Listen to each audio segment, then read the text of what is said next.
Hi everyone, দেশি কোন পঞ্চুর আরেকটি নতুন ভিডিওতে সবাইকে অনেক অনেক ওয়েলকাম, অনেক অনেক ভালোবাসা। তো ফ্রেন্ডস, আজকের ভিডিওর মেন টপিক হচ্ছে বেবি গার্ল হওয়ার বিশেষ কিছু সিমটমস। ওল্ড ওয়াইফ টেলস অনুযায়ী যে সিমটমস আছে সেগুলো কিন্তু তোমাদের সাথে শেয়ার করবো। বাই দ্য ওয়ে, আমার কিন্তু একটা ছেলে সন্তান আছে, আর ছেলে সন্তান হওয়ার পিছনে যে লক্ষণ ছিল সেটা এই ভিডিওতেও শেয়ার করবো। আমি কিন্তু এই রিয়েল ডিটেলসলিভাবে এই ভিডিওতে শেয়ার করেছি, যেটা তোমরা দেখিয়ে নিতে পারছো। তো এর ভিডিও লিঙ্ক ডিসক্রিপশনে দিয়ে দিব, অবশ্যই তোমরা দেখে নিতে পারো। বেবি বয় হওয়ার সিমটমস কিন্তু শেয়ার করেছি। তো এখানে কি ওল্ড ওয়াইফ টেলস অনুযায়ী বিশেষ কি সিমটমস দেখে কিন্তু আমাদের দিদা কাকিমারা সবাই এক নজরে দেখেই কিন্তু বলে দিতে পারেন যে গর্ভের সন্তানটি আদৌ ছেলে সন্তান না মেয়ে সন্তান।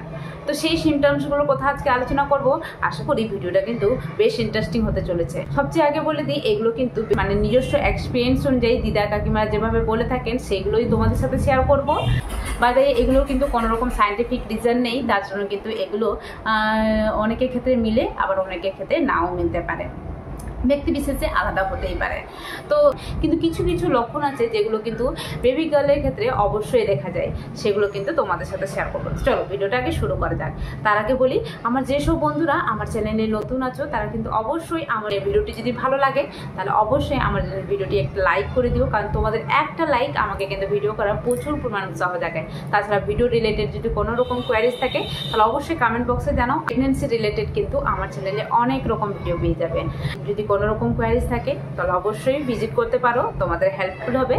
আর যদি ভালো লাগে তাহলে অবশ্যই আমার চ্যানেলটাকে সাবস্ক্রাইব করে নিও। আরও নিত্য নতুন প্রেগনেন্সি রিলেটেড কিন্তু অনেক রকম ভিডিও আসতে চলেছে, তার জন্য কিন্তু পাশে রাখা নোটিফিকেশন বেল আইকনটি অবশ্যই প্রেস করে নিও, যাতে যে কোনো ভিডিও নোটিফিকেশন তোমার কাছে ফার্স্ট যায়।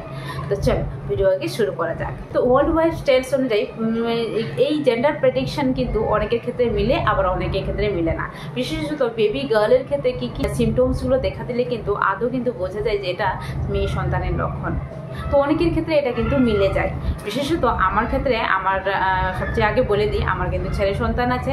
তো আমার ছেলে সন্তানের ক্ষেত্রে বিশেষ কিছু ওয়ার্ল্ড ওয়াইড যেগুলো টেলস ছিল, মানে সিমটমস ছিল, সেগুলো কিন্তু অনেকটাই মিলে গিয়েছিল, যেগুলো কিন্তু আমি তোমাদের সাথে এই ভিডিওতেও শেয়ার করবো। তাছাড়া আমার কিন্তু এই ভিডিওতে কিন্তু ছেলে সন্তান হওয়ার পুরো রিয়েল সিমটমস সেটা কিন্তু তোমাদের সাথে শেয়ার করেছি। যারা কিন্তু এখনও দেখেনি অবশ্যই দেখে নিতে পারো, অনেক হেল্পফুল হবে। আমার ছেলের সন্তানের ক্ষেত্রে আমার কী কী সিমটমস ছিল। তো চলো আজকে মেয়ে সন্তানের ক্ষেত্রে বিশেষ বিশেষ লক্ষণগুলো শেয়ার করি। প্রথম যে সিমটমসটা হলো সেটা হলো মর্নিং সিকনেস। বিশেষত বলে দিই, আমার ছেলে সন্তান হওয়ার সময় কিন্তু আমি প্রেগনেন্ট আছি, অথচ আমি নিজেও জানি না, কিন্তু তখন অটোমেটিকলি আমার একটা শরীরের মধ্যে চেঞ্জেস চলে এসেছিল। যেমনি একটা নৌজিয়া ফিলিং হচ্ছিল, বাট ভমিটিং হচ্ছিল না। ওল্ড ওয়াইফ টেলস অনুযায়ী বলে নাকি যে যদি মেয়ে সন্তান থাকে তাহলে মর্নিং সিকনেস যেটা প্রচুর পরিমাণে হবে। বলতে গেলে সকালবেলা উঠেই একটা ভমিটিং ফিল হওয়া বা ভমিটিং হয়ে যাবে। তারপরে যে কোনো সময় যে কোনো জায়গায় কোনো কিছু খাওয়ার গন্ধ পেলে হঠাৎ করে ভমিটিং হয়ে যাবে। এটা কিন্তু অনেকজনের ক্ষেত্রে কিন্তু পুরো প্রেগনেন্সিটায় ভমিটিং থাকে, কারো কারো ক্ষেত্রে কিন্তু প্রথম ট্রাইমেস্টার বা প্রথম আর সেকেন্ড ট্রাইমেস্টারে এই ভমিটিং ফিলিংটা হয়।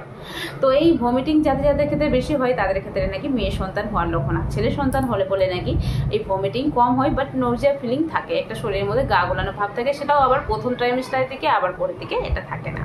তারপরে দ্বিতীয় যে সিমটমসটা হলো সেটা হলো FHR। দেখো, প্রেগনেন্সি থাকা মাত্রই কিন্তু আমরা অনেক রকম গুগল, ইউটিউব এগুলো কিন্তু দেখতে থাকি। যেমন আমি আমার প্রেগনেন্সির সময় কিন্তু অনেক রকম মানে ভিডিও দেখেছি, তাছাড়া গুগলে অনেক কিছু সার্চ করেছি, যেখানে একটাই কথা বলেছে সেটা হলো FHR বেশি থাকলে নাকি বেবি গার্ল হওয়ার সম্ভাবনা, মানে 140 যদি বেশি থাকে তাহলে বেবি গার্ল হওয়ার সম্ভাবনা, আর 140 যদি নিচে থাকে তাহলে কিন্তু বেবি বয় হওয়ার সম্ভাবনা। কিন্তু তোমাদের সাথে আমি যেটা শেয়ার করবো সেটা তোমরা অবাক হয়ে যাবে নিশ্চয়ই। হয়েছে আমার বেবি বয় হয়েছে, এবং প্রেগনেন্সিতে যতগুলো আল্ট্রাসাউন্ড হয়েছে সবগুলো আল্ট্রাসাউন্ডে FHR মানে বেবি ফিটাল হার্ট রেট এসেছে 140 সবসময় উপরে, মানে 150-র উপরে সবসময় উপরে থেকে যায়, মানে 140, 52, 154, 164, 161, মানে 4বার করেছি, 4বারই কিন্তু এভাবে এসেছে। তো স্বাভাবিকভাবে বুঝতে পারছো এটা আমার ক্ষেত্রে রং শুট হয়েছিল। আই ডোন্ট নো কার কার ক্ষেত্রে রাইট প্রুফ হয়েছে, তারা অবশ্যই কমেন্টে জানিও। কিন্তু এটা ওয়ার্ল্ড ওয়াইড টেলস আছে যে গার্লের ক্ষেত্রে নাকি FHR সবসময় হাই থাকে, আর বেবি বয়ের ক্ষেত্রে FHR সবসময় 140-র কাছাকাছি বা নিচে থাকে। তারপরে যে সিমটমস হলো সেটা হলো ক্রেভিংস। প্রত্যেকটা গর্ভবতী মায়ের কিন্তু একটা ক্রেভিংস চলে আসে। তো অল ওয়াইফ টেলস অনুযায়ী অনেকেই কিন্তু ধারণা করতে শুরু করে দেয় আর জিজ্ঞাসাও করে যে আসলে খেতে কি ইচ্ছা করছে, বেশি কি খেতে ইচ্ছা করছে। ওল্ড ওয়াইফ টেলস অনুযায়ী ধারণা করা হয় যে যদি মেয়ে সন্তান গর্ভে থাকে তাহলে নাকি প্রচুর পরিমাণে সুইট খেতে ইচ্ছে করবে, আর ছেলে সন্তান যদি গর্ভে থাকে তাহলে নাকি টক ঝাল প্রচুর পরিমাণে টক খেতে ইচ্ছে করবে, আর মেয়ে সন্তান থাকলেও কিন্তু ঝাল খেতে ইচ্ছা করবে, কিন্তু টকটা কম খেতে ইচ্ছা করবে। কিন্তু আমার ক্ষেত্রে আমি বলে দিই যে আমার ক্ষেত্রে যেটা হয়েছে সেটা হলো আমি প্রচুর পরিমাণে কিন্তু মিষ্টি খেয়েছি। মিষ্টি খাওয়ার জন্য আমি পুরো হাবলে পড়তাম, পুরো মিষ্টি যেখানেই আমি দেখতে পেতাম সেখানে নিজেকে কন্ট্রোল রাখতে পারতাম না।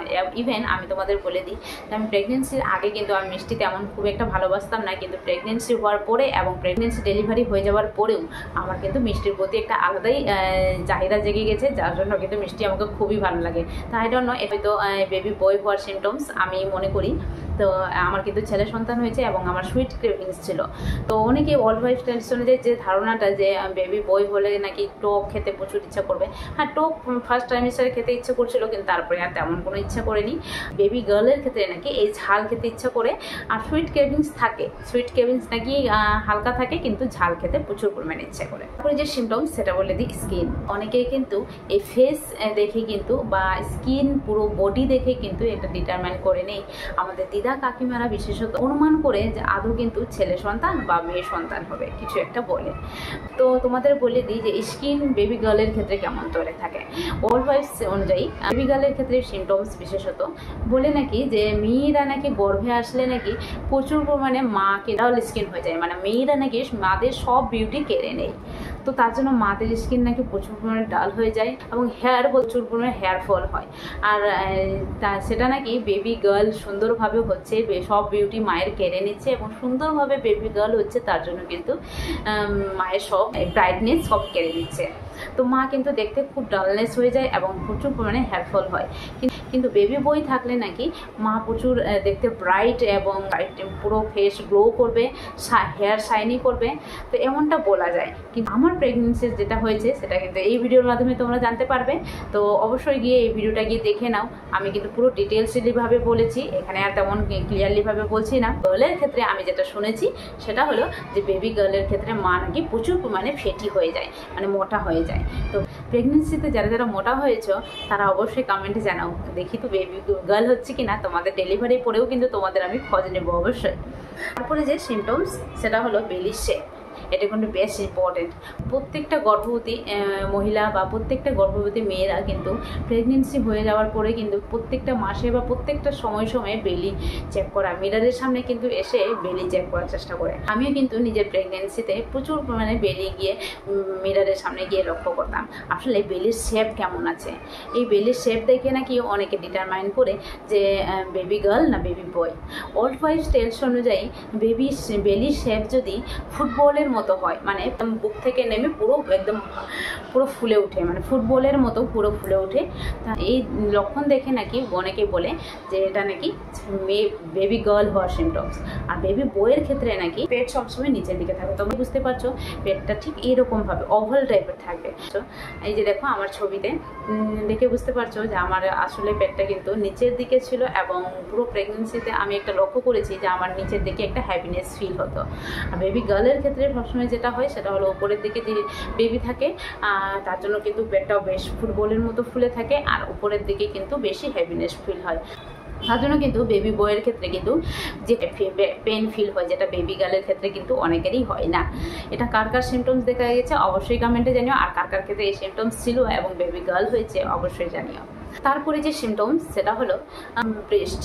প্রেগনেন্সিতে কিন্তু ব্রেস্ট কিন্তু একটা বিশেষ ধরনের চেঞ্জেস ফিল করা যায়। বিশেষত প্রেগনেন্সি মহিলারা যখন 5 থেকে 9 মান্থের দিকে যায় তখন কিন্তু একটা প্রচুর পরিমাণে চেঞ্জেস ফিল করে। সেটা হলো 5 মান্থের দিকে তো অলরেডি বেবি জেন্ডার তৈরি হয়ে যায়। তো ওই টাইমে ঠিক বলতে গেলে ওল্ড ওয়াইফ টেলস অনুযায়ী তোমাদের বলে দিই যে যদি বেবি গার্ল থাকে তাতে নাকি লেফট সাইডে ব্রেস্ট নাকি রাইট সাইডের তুলনায় নাকি একটু বড় হয়ে যায়, আর বেবি বয়ের ক্ষেত্রে কিন্তু তেমন কোনো রকম পরিবর্তন দেখা দেয় না, দুটো একই থাকে।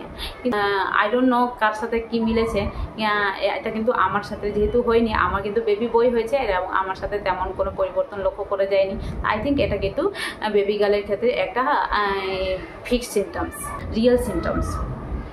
এই ওল্ড ওয়াইফ টেলস কিন্তু অনেকের ক্ষেত্রে মিলে, আবার অনেকের ক্ষেত্রে কিন্তু নাও মিলতে পারে। তো এটা যেহেতু সায়েন্টিফিক কোনো কারণ নেই, তার জন্য কিন্তু এটা অনেকেই ধরেন, আবার অনেকেই ধরে না। ব্যক্তি বিশেষে সিমটমস আলাদা হতেই পারে, কিন্তু ওল্ড ওয়াইফ টেলসের কিছু কিছু সিমটমস আছে যেগুলো কিন্তু অবশ্যই মিলে বেবি গার্ল বা বেবি বয়ের ক্ষেত্রে। তারপরে যে সিমটমসটা হলো সেটা হলো লিনিয়া নিগ্রা লাইন এবং বেবি পজিশন, বেবি মুভমেন্ট। তো এই একসাথে তোমাদের সাথে এই তিনটা জিনিস আলোচনা করব। এই তিনটা জিনিসের মধ্যে সবচেয়ে আগে বলি লিনিয়া নিগ্রা লাইন। এই লিনিয়া নিগ্রা লাইন ঠিক কেমন থাকে? প্রেগনেন্সি আসার মাত্রই কিন্তু পেটে এক ধরনের কালো কালারের কিন্তু দাগ হয়ে যায়। কারো কারো ক্ষেত্রে এই লিনিয়া নিগ্রা লাইনটা ঠিক কিন্তু স্ট্রেটলিভাবে নাভি বরাবর নিচের দিকে নামে, মানে ঠিক বুক থেকে একদম নিচের দিকে, আমি তোমাদের ছবিতে দেখাচ্ছি, ঠিক স্ট্রেটলিভাবে যার ক্ষেত্রে নামে। ওল্ড ওয়াইফ টেলস অনুযায়ী বলে নাকি যাদের ক্ষেত্রে স্ট্রেটভাবে এই লিনিয়া নিগ্রা লাইনটা থাকে তাদের নাকি ছেলে সন্তান হয়, আর যাদের ক্ষেত্রে এই লিনিয়া নিগ্রা লাইনটা নাভি বরাবর এসে তারপরে নাকি নিচের দিকে যায়, কিন্তু বেঁকে যায়, আঁকা বাঁকা পথ।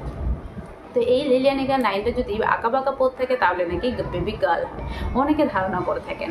বেবি বয়ের ক্ষেত্রে কিন্তু এটা অল রং প্রুফ হয়েছে, কারণ আমার হালকা একটু বাঁকা ছিল।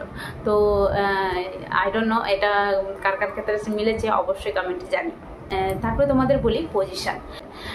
মনে করা হয় যে বেবি গার্ল থাকলে এই পেটের ঠিক বাম দিকে বেশি নড়াচড়া করে, এবং মা সবসময় বাম দিকে ওয়াক করে ঘুমাতে পারে। এই বাম দিকে যদি বেবি যদি বেশি নড়াচড়া করে তাহলে নাকি বেবি গার্ল হওয়ার সম্ভাবনাটা সবচেয়ে বেশি। বেবি বই নাকি সবসময় পেটের ডান দিকে বেশি নড়াচড়া করে, এবং প্রথম দিকে নড়াচড়াটা শুরু হয় ডান দিক থেকে। তো এই বাম দিকে নড়াচড়া দেখেই হয়তো অনেকেই বুঝতে পেরেছো যে বেবি গার্ল হতে পারে।